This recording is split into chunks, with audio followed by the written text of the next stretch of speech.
When people talk about homosexuality, they often ask, is it a choice? I heard it is. Hello, what's your name? Christian. Well, Christian, let's see what the latest science has to say. Oh, that. To help us, here are two gay people, George and Martha.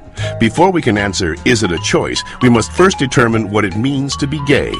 How do you know you're a homosexual? The same way you know that you're straight. Since the 19th century, many theories about homosexuality have been offered that are untestable and contradictory. Male homosexuality is the result of an absent father and an overbearing mother. See ya. Stand up straight, dear.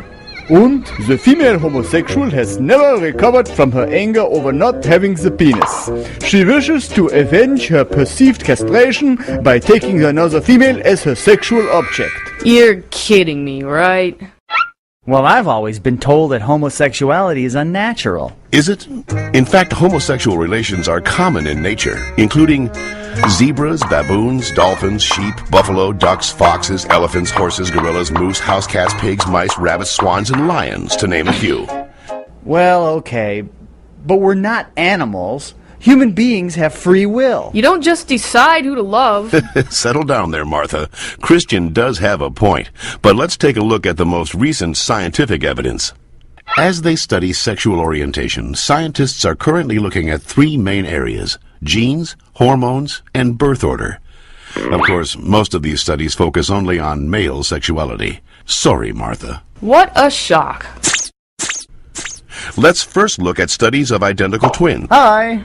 When one identical twin is a gay man, the other twin is gay up to 70% of the time, far higher than would occur if genes played no role.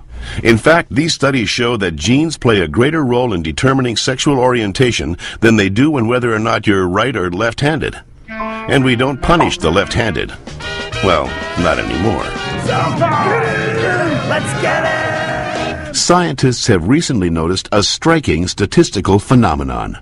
Studies show that having older brothers increases the odds of a boy being homosexual. Moms always baby the youngest, making them gay. No, that's not it. When a woman is pregnant with a boy, scientists are realizing that her female body often sees the male fetus as a foreign object and begins to produce antibodies against it. The more boys a woman has, the more adept her body becomes at feminizing the fetus, which may explain why with every successive boy, the odds that he will be gay go up significantly. All right, maybe you all accept it, but what about those people who started out gay and say they became straight by discovering God? What about ex-gay ministries?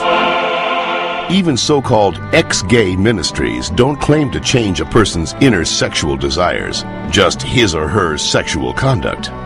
We're still gay.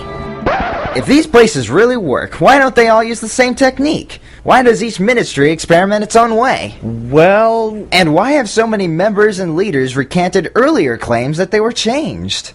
Maybe these programs don't work for everyone, but what's the harm? How about the feelings of shame and guilt they instill and reinforce in their victims? Or the money, energy, and time they sap from people who have nothing wrong with them? Says you. Well, in point of fact, not just George says that, Christian. The American Medical Association, the American Psychiatric Association, the American Psychological Association, the American Psychoanalytic Association, the American Academy of Pediatrics, and the National Association of Social Workers have all stated that homosexuality should not be treated as a mental disorder, and that they oppose attempts at reparative or conversion therapy, and that sexual orientation is not a choice and cannot be changed. So that's it. I'm supposed to believe that it's not a choice just because all those doctors and scientists say so? Or you could just ask us. I do know this one girl named Heather who goes back and forth, but she's Shut up. The information in this educational cartoon is based upon studies that can be found in any university library, with the possible exception of the Bob Jones University in South Carolina.